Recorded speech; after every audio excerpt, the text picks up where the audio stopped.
ಇವತ್ತು ನಾನು ಬಳ್ಳಾರಿ ಜಿಲ್ಲೆಯ ಗ್ಯಾರಂಟಿ ಅನುಷ್ಠಾನ ಸಮಿತಿಯ ಪ್ರಗತಿ ಪರಿಶೀಲನಾ ಸಭೆಯಲ್ಲಿ ಜಿಲ್ಲೆಗೆ ಸಂಬಂಧಪಟ್ಟ ಎಲ್ಲ ಅಧಿಕಾರಿಗಳು, ಈ ಗ್ಯಾರಂಟಿಗಳಿಗೆ ಸಂಬಂಧಪಟ್ಟ ಎಲ್ಲ ಅಧಿಕಾರಿಗಳೊಡನೆ ಚರ್ಚೆಯನ್ನು ಮಾಡಿದು. ಅದೇ ರೀತಿ ಈ ಜಿಲ್ಲೆಯಲ್ಲಿ ಇರ್ತಕ್ಕಂಥ 5 ಗ್ಯಾರಂಟಿಯ ಫಲಾನುಭವಿಗಳೊಡನೆ ಕೂಡ ನಾವು ಸಂಭಾಷಣೆಯನ್ನು ಮಾಡಿದು. ಪ್ರಪ್ರಥಮವಾಗಿ ನನಗೆ ಭಾಳ ಸಂತೋಷ ಆಗ್ತಾ ಇದೆ. ಇದು ನನ್ನ ಪ್ರಥಮ ಅಫಿಷಿಯಲ್ ವಿಸಿಟ್, ರಿವ್ಯೂ ಮೀಟಿಂಗ್ ಜಿಲ್ಲಾ ಮಟ್ಟದಲ್ಲಿ. ಬಳ್ಳಾರಿ ಪ್ರಥಮ ಜಿಲ್ಲೆಗೆ ಬಂದಿದ್ದೀನಿ. ನನಗೆ I must say I am very happy with the progress of implementation of guarantees in Ballari. ಇದರ ಕ್ರೆಡಿಟನ್ನು ನಮ್ಮ ಜಿಲ್ಲಾ ಅಧ್ಯಕ್ಷರು, ಸದಸ್ಯರುಗಳು ಮತ್ತು ನಮ್ಮ CEO, ಜಿಲ್ಲಾಧಿಕಾರಿ ಮತ್ತು ಇಲ್ಲಿ ಎಲ್ಲ ಅಧಿಕಾರಿಗಳಿಗೆ ನಾನು ಈ ಸಂದರ್ಭದಲ್ಲಿ ಅಭಿನಂದಿಸ್ತೀನಿ. 95% 5 ಗ್ಯಾರಂಟಿಗಳು ಈ ಜಿಲ್ಲೆಯಲ್ಲಿ ಇಂಪ್ಲಿಮೆಂಟೇಷನ್ ಅನುಷ್ಠಾನಗೊಂಡಿದೆ. This is very good news. ಇದರ ಅರ್ಥ ನಮ್ಮ ರಾಜ್ಯ ಸರ್ಕಾರ ಸನ್ಮಾನ್ಯ ಸಿದ್ದರಾಮಯ್ಯ ಸಾಹೇಬರು ಮತ್ತು DK ಸಾಹೇಬ್ರವರ ನೇತೃತ್ವದಲ್ಲಿ ನೀಡಿರ್ತಕ್ಕಂತಹ ಈ ಪ್ರಮುಖ 5 ಗ್ಯಾರಂಟಿಗಳು ಬಳ್ಳಾರಿ ಜಿಲ್ಲೆಯಲ್ಲಿ ಸಮರ್ಪಕವಾಗಿ, ಪ್ರಾಮಾಣಿಕವಾಗಿ ಅನುಷ್ಠಾನವಾಗಿದೆ. ಇದರಲ್ಲಿ ಗೃಹಲಕ್ಷ್ಮಿಯನ್ನು ನೀವು ತಗೊಂಡ್ರೆ ಬಳ್ಳಾರಿ ಜಿಲ್ಲೆಯಲ್ಲಿ 30 ಲಕ್ಷದಷ್ಟು ಫಲಾನುಭವಿಗಳಿದ್ದಾರೆ. 601 ಕೋಟಿ ಇದರಲ್ಲಿ ವೆಚ್ಚವಾಗಿದೆ. ಅದೇ ರೀತಿ ಗೃಹ ಜ್ಯೋತಿ 2,60,000 ಫಲಾನುಭವಿಗಳಿದ್ದಾರೆ. 1,20,00,000 ವೆಚ್ಚವಾಗಿದೆ. ಅನ್ನಭಾಗ್ಯ 31,18,000 ಫಲಾನುಭವಿಗಳಿದ್ದಾರೆ. ಇದರಲ್ಲಿ 175 ಕೋಟಿ ವೆಚ್ಚವಾಗಿದೆ. ಶಕ್ತಿ ಯೋಜನೆಯಲ್ಲಿ 2,94,000 ಫಲಾನುಭವಿಗಳು ಬಳಸ್ಕೊಂಡಿದ್ದಾರೆ. 110 ಕೋಟಿ ವೆಚ್ಚವಾಗಿದೆ. ಅದೇ ರೀತಿ ಯುವ ನಿಧಿಯಲ್ಲಿ 5,863 ಫಲಾನುಭವಿಗಳು ಇದ್ದಾರೆ. 1,76,00,000 ಇದರಲ್ಲಿ ವೆಚ್ಚವಾಗಿದೆ. ಇದು ಓವರಾಲ್ ನಾವು ನೋಡಬೇಕಾದ್ರೆ 95 to 96% ಇಂಪ್ಲಿಮೆಂಟೇಷನ್ ಅನುಷ್ಠಾನ ಈ ನಮ್ಮ ಕಾರ್ಯಕ್ರಮಗಳಾಗಿದೆ. ಅದೇ ರೀತಿ ನಾನು ಫಲಾನುಭವಿಗಳೊಡನೆ ಸಂಭಾಷಣೆಯನ್ನು ಮಾಡ್ತಕ್ಕಂಥ ಸಂದರ್ಭದಲ್ಲಿ ನಾವು ಎಲ್ಲ ಗ್ಯಾರಂಟಿಗಳಿಗೆ ಸೇರಿದಂಥ ವಿವಿಧ ಫಲಾನುಭವಿಗಳೊಟ್ಟಿಗೆ ನಾನು ಮಾತನಾಡಿಸಬೇಕಾದ್ರೆ ಇದರಿಂದ ಯಾವ ರೀತಿ ಅವರಿಗೆ ಅನುಕೂಲ ಆಗ್ತಾ ಇದೆ, ಇದು ಭಾಳ ಸಂತೋಷವಾಯಿತು. ನಾನು ಒಂದು ಹೆಣ್ಣು ಮಗು B.Ed ಈಗ ತಾನೇ ಮುಗಿಸಿ she wants to go for UPSC ಎಕ್ಸಾಮನ್ನು ಏನೋ ಬರಿಬೇಕು ಅಂತ ಅವರು ಏನೋ ತಯಾರಿ ಮಾಡ್ತಿದ್ದಾರೆ. ಅದಕ್ಕೆ ನನಗೆ ಪುಸ್ತಕಗಳನ್ನ ಪಡ್ಕೊಳ್ಳೋಕ್ಕೆ ನನಗೆ ಅದರಿಂದ ಅನುಕೂಲ ಆಯಿತು ಅಂತ ಹೇಳಿದ್ರು. ಇನ್ನು MBA ಮಾಡಿದಂಥ ವಿದ್ಯಾರ್ಥಿ ಕೂಡ ನಾನು UPSC ಕೋಚಿಂಗ್ ತೊಗೊಳ್ತಾ ಇದ್ದೀನಿ, ಅದಕ್ಕೆ ಹಾಸ್ಟೆಲ್ ಫೀಸ್ ಕಟ್ಟೆಗೆ ನನಗೆ ಅನುಕೂಲ ಆಯಿತು ಅಂತ ಹೇಳಿದ್ರು. ಇನ್ನು ಗೃಹ ಜ್ಯೋತಿ ಮತ್ತು ಗೃಹಲಕ್ಷ್ಮಿಯಲ್ಲಿ ಯಾರು ಫಲಾನುಭವಿಗಳು ಈ ಅವಕಾಶವನ್ನು ಬಳಸ್ಕೊಂಡಿದ್ದಾರೆ ಅವರು ಕೂಡ ಅವರ ಕುಟುಂಬ ನಡೆಸೋಕ್ಕೆ ಇದರಿಂದ ನಮಗೆ ಅನುಕೂಲ ಆಗ್ತಾ ಇದೆ. ಒಂದು ಹೆಣ್ಣು ಮಗು ಅವರ ತಂದೆಯ ಆರೋಗ್ಯಕ್ಕೆ ಪ್ರತಿ ತಿಂಗಳು 3,000 ರೂಪಾಯಿ ಔಷಧಿಗೆ ಅವಶ್ಯಕತೆ ಇರ್ತಿತ್ತು. ಈ ಒಂದು ಯೋಜನೆಯಿಂದ 2,000 ರೂಪಾಯಿ ನಮಗೆ ಸಿಗ್ತಾ ಇದೆ. 2,000 ರೂಪಾಯಿ ಭಾರ ನಮಗೆ ಕಮ್ಮಿ ಆಯಿತು. ಇದು ನಿಜವಾಗಿ ನೋಡಬೇಕಾದ್ರೆ ಇಂಥ ಒಂದು ಅತಿ ದೊಡ್ಡ ಸಾಮಾಜಿಕ ಕಾರ್ಯಕ್ರಮ ಯೋಜನೆಗಳು ಭಾರತದಲ್ಲಿ ಯಾವುದೇ ರಾಜ್ಯಗಳಲ್ಲಿ ಇಲ್ಲ.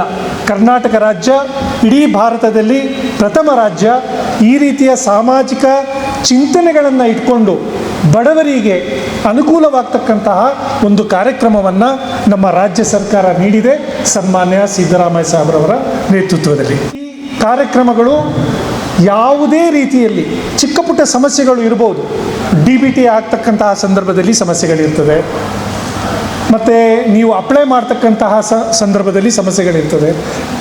ಇದು ಸಾಮಾನ್ಯ. 53,000 ಕೋಟಿಯ ಕಾರ್ಯಕ್ರಮ ಇದು ಇಡೀ ರಾಜ್ಯದಲ್ಲಿ. 53,000 ಕೋಟಿ ಈ ಕಾರ್ಯಕ್ರಮವನ್ನು ನಡೆಸಬೇಕಾದ್ರೆ ಚಿಕ್ಕ ಪುಟ್ಟ ಸಮಸ್ಯೆಗಳು ಆಗ್ತಕ್ಕಂಥದ್ದು ಸಹಜ. ಕೆಲವರು ಇದರ ಬಗ್ಗೆ ಒಂದು ರೀತಿಯಲ್ಲಿ ನೆಗೆಟಿವ್ ಆಗಿ ಮಾತಾಡ್ತಕ್ಕಂಥದ್ದು, ಪ್ರಚಾರವನ್ನು ಮಾಡ್ತಕ್ಕಂಥದ್ದನ್ನ ಮಾಡ್ತಿದ್ದಾರೆ. ಇದು ಕೂಡ ನಮ್ಮ ಗಮನಕ್ಕೆ ಬಂದರು. ಆದರೆ ನಾನು ಇಲ್ಲಿ ಬಂದು ಈ ಒಂದು ರಿವ್ಯೂ ಮೀಟಿಂಗ್ ಮಾಡಿದ ನಂತರ, ಫಲಾನುಭವಿಗಳೊಡನೆ ಸಂಭಾಷಣೆ ಮಾಡಿದ ನಂತರ ನನಗೆ ಬಹಳ ಸಂತೋಷವಾಗಿದೆ. ಸಮಸ್ಯೆಗಳು ಒಂದು 2-3% ಇರ್ಬೋದು, ಆದರೆ ನಮ್ಮ ಅನುಷ್ಠಾನ 95-96-97% ಇಲ್ಲಿ ಆಗಿದೆ. ಇದೊಂದು ಸಂತೋಷದ ವಿಚಾರ. ಮತ್ತು ಮುಂಬರುವ ದಿನದಲ್ಲಿ ಇದನ್ನು 100% ನಾವು ಅನುಷ್ಠಾನ ಮಾಡ್ತಕ್ಕಂತಹ ಕೆಲಸವನ್ನು ಮಾಡಬೇಕು ಅಂತ ಹೇಳ್ಬಿಟ್ಟು ನಾನು ಎಲ್ಲ ಅಧಿಕಾರಿಗಳಿಗೆ ನಾನು ವಿಚಾರವನ್ನು ಹೇಳಿದ್ದೇನೆ. ಎಲ್ಲ ಅಧಿಕಾರಿಗಳು ಮುಂಬರುವ ದಿನದಲ್ಲಿ ಯಾವುದೇ ರೀತಿಯ ಸಮಸ್ಯೆಗಳಿದ್ದರೆ ಅದನ್ನು ಬಗೆಹರಿಸ್ಕೊಂಡು ನಮ್ಮ ಫಲಾನುಭವಿಗಳಿಗೆ ಅನುಕೂಲವಾಗ್ತಕ್ಕಂತಹ ಎಲ್ಲ ಕೆಲಸವನ್ನು ಮಾಡ್ತಾರೆ ಅಂತ ಭರವಸೆಯನ್ನು ಕೊಟ್ಟಿದ್ದಾರೆ. ಸೊ ಈ ರೀತಿಯ ಸಭೆ ಜಿಲ್ಲಾಧ್ಯಕ್ಷರು ಜಿಲ್ಲಾ ಮಟ್ಟದಲ್ಲಿ ಪ್ರತಿ ತಿಂಗಳಿಗೆ ಒಂದು ಸಭೆಯನ್ನು ಮಾಡಬೇಕು ಅಂತ ಹೇಳ್ಬಿಟ್ಟು ನಮ್ಮ ಅನುಷ್ಠಾನದಿಂದ ಸೂಚನೆ ಕೂಡ ಇದೆ. ತಾಲೂಕು ಅಧ್ಯಕ್ಷರುಗಳು ತಾಲೂಕು ಮಟ್ಟದಲ್ಲಿ ಪ್ರತಿ ತಿಂಗಳು ತಾಲೂಕು ಮಟ್ಟದ ಸಭೆಗಳನ್ನು ಮಾಡ್ತಾರೆ. ಫಲಾನುಭವಿಗಳಿಗೆ ಸಂಭಾಷಣೆಗಳನ್ನು ಕೂಡ ಮಾಡ್ತಾರೆ.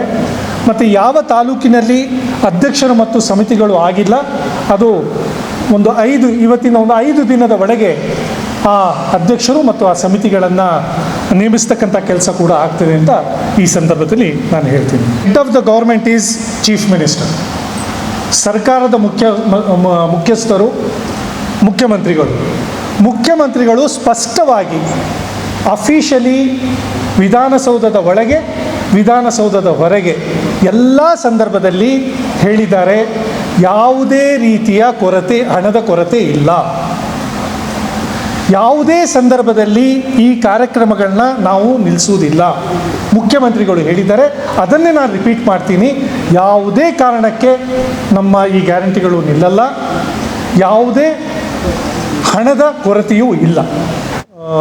ಪ್ರತಿ ಜಿಲ್ಲೆಯಲ್ಲಿ ಜಿಲ್ಲಾ ಮಟ್ಟದಲ್ಲಿ ಮತ್ತು ತಾಲೂಕು ಮಟ್ಟದಲ್ಲಿ ನಮ್ಮ 5 ಗ್ಯಾರಂಟಿಗಳಿಗೆ ಸಂಬಂಧಪಟ್ಟ ಹಾಗೆ ಗ್ರೀವಿಯನ್ಸ್ ರಿಡ್ರೆಸಲ್ ಸೆಲ್ ಇದನ್ನು ಪ್ರಾರಂಭಿಸಬೇಕು ಅಂತ ಹೇಳ್ಬಿಟ್ಟು ಈಗ maybe in next 15 days or 1 ತಿಂಗಳಲ್ಲಿ ಅದ್ರದ್ದು ಇಡೀ ರಾಜ್ಯದಲ್ಲಿ ಆ ವ್ಯವಸ್ಥೆ ಆಗ್ತದೆ. ಒಂದ್ಸಲ ಗ್ರೀವಿಯನ್ಸ್ ಮತ್ತು ರಿಡ್ರೆಸಲ್ ಸೆಲ್ ಪ್ರತಿ ಜಿಲ್ಲೆ ಮತ್ತು ತಾಲೂಕು ಮಟ್ಟದಲ್ಲಿ ಆದರೆ ಇಂಥ ಯಾವುದೇ ಸಮಸ್ಯೆಗಳು ಬರುವುದಿಲ್ಲ. ಮತ್ತು ಎಲ್ಲ ಜಿಲ್ಲಾ ಮಟ್ಟದಲ್ಲಿ ಗ್ರಾಮೀಣ ಪ್ರದೇಶ ಆಗಲಿ ನಗರ ಪ್ರದೇಶ ಆಗಲಿ ಎಲ್ಲರಿಗೆ ಇದರ ಅನುಕೂಲ ಸಮರ್ಪಕವಾಗಿ ಆಗ್ತದೆ ಅಂತ ಹೇಳ್ಬಿಟ್ಟು ನಾವು ಭಾವಿಸ್ತೀವಿ.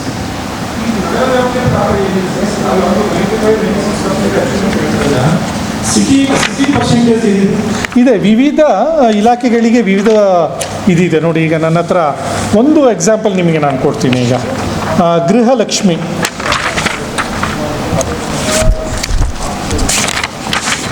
ಈಗ ಗೃಹಲಕ್ಷ್ಮಿಯಲ್ಲಿ ಗ್ರಾಮೀಣ ಭಾಗದಲ್ಲಿ ಈಗ ಟೋಟ್ಲಿ ಇರ್ತಕ್ಕಂತಹ ಫಲಾನುಭವಿಗಳು 3,01,180 ಇದ್ದಾರೆ ಟೋಟಲ್. ಒಂದು ಉದಾಹರಣೆಯನ್ನು ಕೊಡ್ತೀನಿ ಗೃಹಲಕ್ಷ್ಮಿದು. ಗ್ರಾಮೀಣ ಭಾಗದಲ್ಲಿ ಇರ್ತಕ್ಕಂತಹ ಫಲಾನುಭವಿಗಳು 1,91,247. 3 ಲಕ್ಷದಲ್ಲಿ 1,91,000 ಫಲಾನುಭವಿಗಳು ಗ್ರಾಮೀಣ ಭಾಗದಲ್ಲಿದ್ದಾರೆ. ನಗರ ಭಾಗದಲ್ಲಿ 1,09,000 ಫಲಾನುಭವಿಗಳಿದ್ದಾರೆ. ನನ್ನ ಪ್ರಕಾರ ಇದು ಗ್ರಾಮೀಣ ಆಗಲಿ ಅಥವಾ ನಗರ ಆಗಲಿ 90 to 95% ರೇಷಿಯೋ ಅಲ್ಲಿ ಫಲಾನುಭವಿಗಳಿಗೆ ಇದು ಅನುಷ್ಠಾನ ಆಗ್ತಿದೆ ಅಂತ ಹೇಳ್ಬಿಟ್ಟು ಈ ಒಂದು ನಂಬರ್ಸಲ್ಲಿ ಗೊತ್ತಾಗ್ತದೆ. ಈ ಯುವ ನಿಧಿ ವಿಚಾರದಲ್ಲಿ ಆಫೀಸರ್ಸ್ ಕೆಲವು ಸಂಬಂಧಿತ ಅಧಿಕಾರಿಗಳು ನೆಗ್ಲೆಕ್ಟ್ ಮಾಡ್ತಾ ಇದ್ದಾರೆ, ವೆರಿಫಿಕೇಶನ್ ವಿಚಾರದಲ್ಲಿ ಡಿಲೇ ಮಾಡ್ತಾ ಇರತಕ್ಕಂಥದ್ದು ಬರ್ತಾ ಇದೆ. ಆಮೇಲೆ ಕೆಲವು ಇಂಪ್ಲಿಮೆಂಟೇಷನ್ ಅಧಿಕಾರಿಗಳು ಕೂಡ ಅದನ್ನು ಒತ್ತು ಕೊಡ್ತಾ ಇಲ್ಲ ಅಂತಂದೇಳಿ. ಇಲ್ಲ, ನಾನು ರಿವ್ಯೂ ಮಾಡ್ತಕ್ಕಂಥ ಸಂದರ್ಭದಲ್ಲಿ ಸಂಬಂಧಪಟ್ಟ ಇಲಾಖೆಯ ಅಧಿಕಾರಿಗಳೊಟ್ಟಿಗೆ ಮಾತಾಡಿದ್ದೀನಿ. ಇದರಲ್ಲಿ ನನಗೂ ಕೂಡ ಸ್ವಲ್ಪ ಅನಿಸ್ತು ಪ್ರಚಾರದ ಸ್ವಲ್ಪ ಕೊರತೆ ಇದೆ ಅಂತ ಹೇಳ್ಬಿಟ್ಟು ನಮ್ಮ CO ಸಾಹೇಬರು ಮತ್ತು ಅದರ ಬಗ್ಗೆ ಗಮನ ಹರಿಸ್ತಾರೆ. ಮುಂಬರುವ ದಿನದಲ್ಲಿ ಸಂಬಂಧಪಟ್ಟ ಅಧಿಕಾರಿಗಳಿಗೆ ಹೇಳಿ ಇದರ ಹೆಚ್ಚು ಪ್ರಚಾರವನ್ನು ಮಾಡಿ ಯಾವುದೇ ರೀತಿಯ ತೊಂದರೆ ಆಗಬಾರ್ದು ಅಂತ ಹೇಳ್ಬಿಟ್ಟು ಅಧಿಕಾರಿಗಳಿಗೆ ನಾವು ಸೂಚನೆಯನ್ನು ಕೊಟ್ಟಿದ್ದೀವಿ. ಮುಂಬರುವ ದಿನದಲ್ಲಿ ಆ ಸಮಸ್ಯೆಗಳು ಆಗುವುದಿಲ್ಲ. ಅಲ್ಲ, ಏನಾಗ್ತದೆ, ವಿದ್ಯಾರ್ಥಿಗಳು ಮುಂದೆ ಬರಬೇಕು. ಎಲ್ಲೋ ಒಂದು ಕಡೆ ಸ್ವಲ್ಪ ನೋಡು, ಅದು ಈಗ ನಾನು ಅಧಿಕಾರಿಗಳಿಗೆ ಕೇಳಿದ್ದೀನಿ, ಈ ಜಿಲ್ಲೆಯಲ್ಲಿ ಎಷ್ಟು ಕಾಲೇಜ್ಗಳಿವೆ, ಎಷ್ಟು ಡಿಪ್ಲೊಮಾ ಕಾಲೇಜ್ಗಳಿವೆ, ಎಷ್ಟು ವಿದ್ಯಾರ್ಥಿಗಳಿದ್ದಾರೆ, ಅದನ್ನು ಆ ಮಾಹಿತಿಯನ್ನು ತಗೊಂಡು ನಂತರ ಅದರ ಬಗ್ಗೆ ನಾವು ಸ್ವಲ್ಪ ಪ್ರಚಾರವನ್ನು ಮಾಡಬೇಕು ಅಂತ ನನಗೆ ಅನಿಸ್ತಾ ಇದೆ. ಬಟ್ ಓವರಾಲ್ ಯಾರು ರಿಜಿಸ್ಟರ್ ಮಾಡಿದ್ದಾರೆ 95% ಅವ್ರದ್ದು ಇಂಪ್ಲಿಮೆಂಟ್ ಆಗಿದೆ. ಏನಾಗ್ತದೆ, ವಾಲಂಟ್ರಿಲಿ ಅವರು ಬಂದು ರಿಜಿಸ್ಟರ್ ಮಾಡಬೇಕು. ಬಟ್ ನಾವು ಪ್ರಚಾರ ಸರ್ಕಾರದಿಂದ ಮಾಡಬೇಕು. ಪ್ರಚಾರ ಈಗ ಮಾಡ್ತಾ ಇದ್ದಾರೆ, ಸ್ವಲ್ಪ ಕಡಿಮೆ ಇದೆ. ಆ ಪ್ರಚಾರವನ್ನು ಹೆಚ್ಚು ಮಾಡೋಕ್ಕೆ ಹೇಳಿದ್ದೀನಿ. ಮಾಡ್ತಾ ಇದ್ದಾರೆ. ಈಗ ಅಧಿಕಾರಿಗಳು ಹೇಳಿದ್ರು ನಾವು ಕೆಲವು ಕಾಲೇಜುಗಳಿಗೆ ಹೋಗ್ತಿದ್ದಾರೆ ಅಂತ ಹೇಳ್ಬಿಟ್ಟು. ಈಗ ನಮ್ಮ ಅಧ್ಯಕ್ಷರಿದ್ದಾರೆ, ಜಿಲ್ಲಾಧ್ಯಕ್ಷರು ಇಲ್ಲಿದ್ದಾರೆ, ನಮ್ಮ ಉಪಾಧ್ಯಕ್ಷರುಗಳಿದ್ದಾರೆ. ನಾವು ಪ್ರತಿ ಕಾಲೇಜಿನಲ್ಲಿ ಜಿಲ್ಲಾ ಸಮಿತಿಯಿಂದ ಒಂದು ಪ್ರಚಾರ ಕಾರ್ಯಕ್ರಮಗಳನ್ನು ಹಾಕ್ಕೊಳ್ಬೇಕು ಅಂತ ನಾವೊಂದು ತೀರ್ಮಾನವನ್ನು ಮಾಡಿದ್ದಾರೆ. ಅಧ್ಯಕ್ಷರು ಅದನ್ನು ಮಾಡಿ. ಖುಷಿ ವಿಚಾರ ಕೂಡ ಏನಂದರೆ, ಕಡಿಮೆ ಐತೆ ಅಂದರೆ ಅದರ ಅರ್ಥ ಅವರು ಫರ್ದರ್ ಎಜುಕೇಷನ್ಗೆ ಹೋಗ್ತಾ ಇದ್ದಾರೆ. ಅಂದರೆ ಡಿಗ್ರಿ ಮುಗಿಸಿದ ತಕ್ಷಣ ಯಾರು ಜಾಬ್ಗಾಗಿ ವೇಟ್ ಮಾಡ್ತಾ ಇಲ್ಲ. ಇಲ್ಲಿ ಇದಿರ್ತಕ್ಕಂಥ ಸ್ಕೀಮ್ ಏನೈತಲ್ಲ, ಜಾಬಿಗೆ ವೇಟ್ ಮಾಡಿಕೆ ಅಂತ, ಅದು ಜಾಬ್ ಸಿಕ್ಕಿಲ್ಲ ಅಂದರೆ ಕೊಡ್ಬೇಕಂತ ಇರೋದು. ಮಿನಿಮಮ್ 6 ತಿಂಗಳು ಅವರು ಯಾವುದಿಲ್ಲ ಅಂದರೆ ಕಡಿಮೆ ಇದ್ದಾರೆ. ಅಂದರೆ ಡಿಪ್ಲೊಮಾ ಮಾಡಿದ ತಕ್ಷಣ ಫರ್ದರ್ಗೆ ಹೋಗ್ತಾ ಇದ್ದಾರೆ, ಡಿಗ್ರಿ ಮಾಡಿದ ತಕ್ಷಣ ಡಬಲ್ ಡಿಗ್ರಿಗೆ ಹೋಗ್ತಾ ಇದ್ದಾರೆ. ಅದು ಕೂಡ ಒಂದು ಖುಷಿ ವಿಚಾರ. ಕಡಿಮೆ ಆಗಿರೋದು ಎಂಬುದು ಒಂದು ರೀತಿ ನೀವು ಹೇಳ್ತಾ ಇದ್ದೀವಿ. ಎರಡನೇ ವಿಚಾರ ಏನಂದರೆ, ಯಾಕೆ ಕಡಿಮೆ ಆಗಿದ್ದಾರೆ ಅಂದರೆ ನಮ್ಮ ಜಿಲ್ಲೆಯಲ್ಲಿ ಹೆಚ್ಚಿನ ಮಟ್ಟಕ್ಕೆ ವಿದ್ಯಾಭ್ಯಾಸಕ್ಕೆ ಹೋಗ್ತಾ ಇದ್ದಾರೆ ಅನ್ನೋದು ಕೂಡ ಒಂದು ಖುಷಿ ವಿಚಾರ. ಕೆಲಸಕ್ಕೆ ಸೇರಿರ್ಬೇಕು, ಈ ಥರ. ಸರ್, ಇನ್ನೊಂದು ವಿಚಾರ, ರೇಷನ್ ಕಾರ್ಡ್ಗೆ ಅಪ್ಲೈ ಮಾಡಲಿಕ್ಕೆ 1 ದಿನ 2 ದಿನ ಅವಕಾಶ ಕೊಡ್ತಾರೆ. ಅದರಿಂದ ಭಾಳಷ್ಟು ಫಲಾನುಭವಿಗಳು ಸಿಗೋದೇ ಇಲ್ಲ. ಈಗ ನಾನು ಆ ಇಲಾಖೆಯೊಟ್ಟಿಗೆ ನಾನು ಮಾತಾಡೋ ಸಂದರ್ಭದಲ್ಲಿ ರೇಷನ್ ಕಾರ್ಡ್ಗೆ ಸಂಬಂಧಪಟ್ಟ ಹಾಗೆ ಇಲಾಖೆಗಳು ಅಲ್ಲಾಡ್ತಿರ್ತಾರೆ ಸರ್ ರೇಷನ್ ಕಾರ್ಡ್ ಮಾಡಿಸ್ಲಿಕ್ಕೆ. ಇಲ್ಲ, ಅದಕ್ಕೆ ಈಗ ನಾವು ಹೇಳಿದೆ ಅಲ್ಲ, ಈಗ ನಾವು grievance redressal cell once we start, ಅದು ಪ್ರಾರಂಭ ಆದ ನಂತರ ಇಂತಹ ಸಮಸ್ಯೆಗಳು ಬರಲ್ಲ. ಸೊ ಇದನ್ನು ಆದಷ್ಟು ಬೇಗ ನಾವು ಅದನ್ನು ಕೊಡ್ತಕ್ಕಂಥ ಕೆಲಸವನ್ನು ಮಾಡ್ತೀವಿ ಅಂತ ಅಧಿಕಾರಿಗಳು ಭರವಸೆ ಕೊಟ್ಟಿದ್ದಾರೆ. ನಾನು ಕೂಡ ಅವರಿಗೆ ಸೂಚನೆಯನ್ನು ಮಾಡಿದ್ದೀವಿ. ಮುಂಬರುವ ದಿನದಲ್ಲಿ ಯಾವುದೇ ಸಮಸ್ಯೆಗಳು ಆಗಲ್ಲ. ನಮ್ಮ ಈ ಕಾರ್ಯಕ್ರಮಗಳು ಸಮರ್ಪಕವಾಗಿ ಈ ಜಿಲ್ಲೆಯ ಎಲ್ಲ ಫಲಾನುಭವಿಗಳಿಗೆ ಸಿಗ್ತದೆ ಎಂಬಂಥ ಭರವಸೆ ನನಗೆ ಇದೆ. ಬದಲಾವಣೆ ಮಾಡುವ ಬಗ್ಗೆ ಆಗಲಿ, ಅಥವಾ ಮೈಗ್ರೇಷನ್ ಆಫ್ ಈಗ ಒಂದು ಮನೆಯಲ್ಲಿ ಇರ್ತಾರೆ, ಇನ್ನೊಂದು ಕಡೆ ಹೋಗ್ತಾ ಇದ್ದಾರೆ, ಇಂಥ ಕೆಲವು ಸಮಸ್ಯೆಗಳಿದೆ. I think very soon it will be rectified. ನನ್ನಲ್ಲಿ ಒಂದು ಪ್ರಶ್ನೆ ದೊಡ್ಡ ವಿಚಾರ ನಮ್ಮ ಪ್ರಶಾಂತ್ ಸಾಗರ್ ನಾಗರಾಜ್ ಕೇಳಬೇಕು. ರೀಸೆಂಟ್ಲಿ ಒಂದು ಪೇಪರಲ್ಲಿ ಬಂದಿದೆ, ಓಲ್ಡ್ ಸ್ಟಿಲ್ ಆಫ್ ಇರ್ತಕ್ಕಂಥ ಮೀಟರ್ಸ್ ಡೆಪಾಸಿಟ್ ಕಡಿಮೆ ಇತ್ತು, ಈಗ ಮತ್ತೆ ಒಬ್ಬರು ಅಡಿಷನಲ್ ಡಿಪಾಸಿಟ್ ಕಟ್ಟಬೇಕು, ಇಲ್ಲಾಂತಂದರೆ ನಿಮ್ಮದು ವಿದ್ಯುತ್ ಕಡಿತ ಆಗ್ತದೆ ಅಂತಂದೇಳಿ ನಮ್ಮ ಟೈಮ್ಸ್ ಆಫ್ ಗಂಟೆ ಪತ್ರಿಕೆಯಲ್ಲಿ ಸುದ್ದಿ ಆಗಿದೆ. ಅಂದರೆ ಈಗ ಆಲ್ರೆಡಿ ಯಾವಾಗ ನಮ್ಮ ಫಾದರ್ ಪೀರಿಯಡ್ಗೆ ನಾವು ಮೀಟರ್ ಹಾಕ್ಸ್ಕೊಂಡಿರ್ತೀವಿ, ಹಾಗೇನೋ ಒಂದು 400,000 rupees ಅಷ್ಟು ಕಟ್ಟಿರ್ತೀವಿ.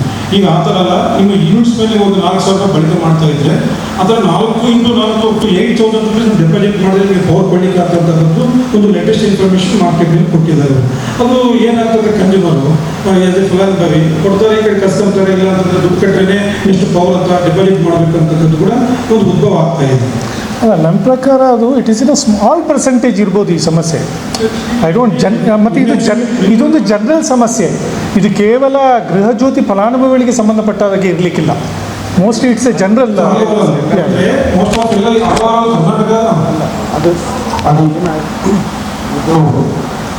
ಗ್ಯಾರಂಟಿ ಸ್ಕೀಮ್ಗೆ ಅದನ್ನು ಜೋಡಿಸೋದಲ್ಲ, ಅದರದ್ದೇ ಒಂದು ಜೆಸ್ಕಾಮ್ಸ್ ಪಾಲಿಸಿ ಇದೆ. ಈಗ ಸೋಲಾರು ರೂಫ್ ಟಾಪ್ ಸೋಲಾರ್ ಮಾಡಿಕೊಂಡಾಗ ನೀವು ಸರ್ಕಾರಕ್ಕೆ ವಾಪಸ್ ಕೊಡಬೇಕಂದ್ರೆ ಆ ಟೈಪ್ ಮೀಟ್ರ್ ಬೇಕಾಗ್ತದೆ. ಸರ್ಕಾರ ಏನು ಮಾಡ್ತಾ ಇದೆ, ಹಳೆ ಮೀಟ್ರಿಂದ ರೀಡಿಂಗ್ ವಾಪಸ್ ಕೊಡೋದು ಗೊತ್ತಾಗಲ್ಲ. ಹೊಸದು ಹಾಕಿ ನೀವು ಸೋಲಾರ್ ಹಾಕಿದರೆ ನೀವು ಸೆಲೆಕ್ಟ್ ಗೌರ್ಮೆಂಟ್ ಕೊಡೋ ಟೈಮ್ನಾಗೆ ಅದು ಡಿಫ್ರೆನ್ಸ್ ಆಫ್ ಏನು ಬರುತ್ತೆ ಹೊಸ ಮೀಟ್ರಿಂದಲೇ ಗೊತ್ತಾಗುತ್ತೆ. ಆ ಕಾರಣದಲ್ಲಿ ಇಡೀ ಕರ್ನಾಟಕಕ್ಕೆ ನೀವು ಒಂದು ಅಪ್ಗ್ರೇಡ್ ಆಗ್ತಾ ಇದ್ದಾರೆ. ಅದನ್ನು ನೀವು ಒಂದು ಜೆಸ್ಕಾಮ್ಸ್ ಏನು ಮಾಡ್ತಾ ಇದೆ, ಒಂದು ಒಳ್ಳೆ ಕೆಲಸ ಮಾಡ್ತಾ ಇದೆ, ಹೊಸ ಮೀಟ್ರಿಂಗ್ ಕೊಟ್ಟು ಹೊಸ ಲೇಟೆಸ್ಟ್ ಟೆಕ್ನಾಲಜಿ ತಗೊಂಡು ಬಂದು ಕೊಡ್ತಾ ಇದೆ. ಆ ಕಾರಣದಿಂದ ಆ ಶಿಫ್ಟಿಂಗ್ ನೇಚರ್ನಲ್ಲಿ ಇವ್ರು ಯಾರು ಹಳೆ ಮೀಟರ್ ಇದ್ದಾರೆ ಅದರಲ್ಲಿ ಸ್ವಲ್ಪ ಆಗುತ್ತೆ ಟೆಕ್ನಿಕಲ್. ಬಳ್ಳಾರಿಯ ನಿರಂತರ ಸುದ್ದಿಗಾಗಿ ಬಳ್ಳಾರಿ ಬೆಳಗಾಯಿತು ಚಾನೆಲ್ನ ಸಬ್ಸ್ಕ್ರೈಬ್ ಮಾಡಿ ಹಾಗೂ ಬೆಲ್ ಐಕಾನ್ ಒತ್ತಿ.